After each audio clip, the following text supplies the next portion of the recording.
Taste the Daily. Karnataka துணை முதல்வர் DK. Sivakumar குடும்பத்துடன் துருக்கி நாட்டிற்கு சுற்றுலா சென்ற சமயத்தில் முதல்வர் சித்தராமையா தனது ஆதரவு அமைச்சர்களோடு இரவு விருந்து நடத்தியிருப்பது அம்மாநில அரசியலில் மீண்டும் புயலை கிளப்ப தொடங்கியிருக்கிறது.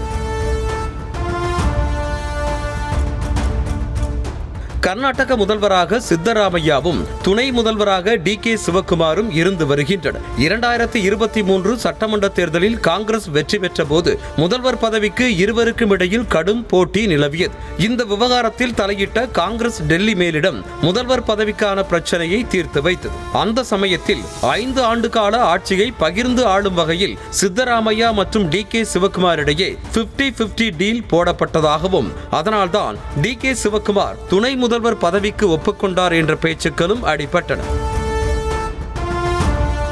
ஆனால் இத்தகைய பேச்சுக்களை சித்தராமையா பொதுவெளியில் மறுத்திருந்தார். அவர் முதல்வராக பதவியேற்று 2 வருடங்கள் நெருங்கவிருக்கும் நிலையில் டி.கே. சிவக்குமார் குடும்பத்துடன் வெளிநாட்டு சுற்றுலா சென்ற சமயம் பார்த்து தனது ஆதரவு அமைச்சர்களுடன் இரவு விருந்து நடத்தியிருப்பது பல கேள்விகளுக்கும் சந்தேகங்களுக்கும் வழிவகுத்துள்ளது. சித்தராமையாவின் தீவிர விசுவாசியாக அறியப்படும் பொதுப்பணித்துறை அமைச்சர் சதீஷ் ஜர்கிஹோலி வீட்டில் ஜனவரி 2ஆம் தேதி நடைபெற்ற இரவு விருந்தில் பிற்படுத்தப்பட்ட பட்டியலின மற்றும் பழங்குடியினங்களைச் சேர்ந்த மூத்த அமைச்சர்கள் கலந்து கொண்டனர். இவர்கள் அனைவரும் சித்தராமையாவின் தீவிர விசுவாசிகள் என்றும் சிறுபான்மையினர் மத்தியில் காங்கிரஸ் பெற்றிருக்கும் ஆதரவுக்கு அரணாக விளங்குபவர்கள் என்றும் கூறப்படுகிறது. இத்தகைய அமைச்சர்களை வைத்து கர்நாடக காங்கிரஸில் சிவக்குமாரின் ஆதிக்கத்தை முறியடிக்க முயற்சி நடப்பதாக கூறப்படுகிறது.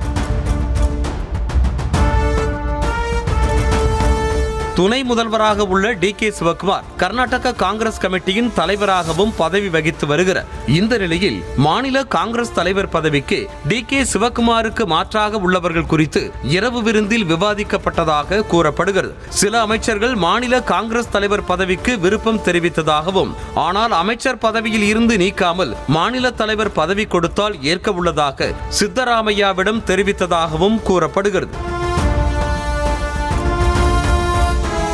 டி.கே. சிவக்குமார் இல்லாமல் தனது ஆதரவு அமைச்சர்களோடு இதே போன்றதொரு கூட்டத்தை 2023 அக்டோபரில் சித்தராமையா நடத்தியிருக்கிறார். அதே அமைச்சர்களை கொண்டு இரவு விருந்தை ஜனவரி 2ஆம் தேதி நடத்தியிருக்கிறார் என்றும் கூறப்படுகிறது.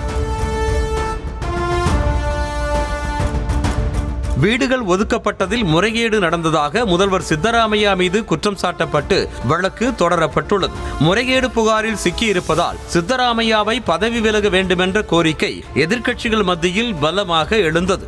சித்தராமையா மீதான குற்றச்சாட்டு வேகம் பெற்ற போது அவருக்கு பக்கபலமாக இருப்பேன் என டி.கே. சிவக்குமார் தெரிவித்திருந்தார். இந்த நிலையில்தான் சிவக்குமார் இல்லாத சமயத்தில் சித்தராமையா உணவு விருந்தை நடத்தியிருப்பது விமர்சிக்கப்படுகிறது. ஏற்கனவே உள்ள 50-50 டீலை மீண்டும் சிவக்குமார் கையில் எடுக்கலாம் என்ற நோக்கத்தில் சித்தராமையா இந்த விஷயத்தை முன்னெடுத்திருக்கலாம் என்றும் சொல்லப்படுகிறது. தனது ஆதரவு அமைச்சர்களோடு நடத்திய இரவு விருந்து பூதாகரமான நிலையில் அது குறித்து விளக்கம் அளித்திருக்கும் முதல்வர் சித்தராமையா அதில் அரசியல் எதுவும் இல்லை என்றும் உணவு அருந்த மட்டுமே ஒன்று கூடியதாக தெரிவித்திருக்கிறார். அதே சமயத்தில் கர்நாடக அரசியலில் மாற்றம் உறுதி. அது முதலமைச்சரா காங்கிரஸ் மாநில தலைமையா என்பதை நோக்கி அரசியல் நகர்வுகள் ஆரம்பித்துள்ளன.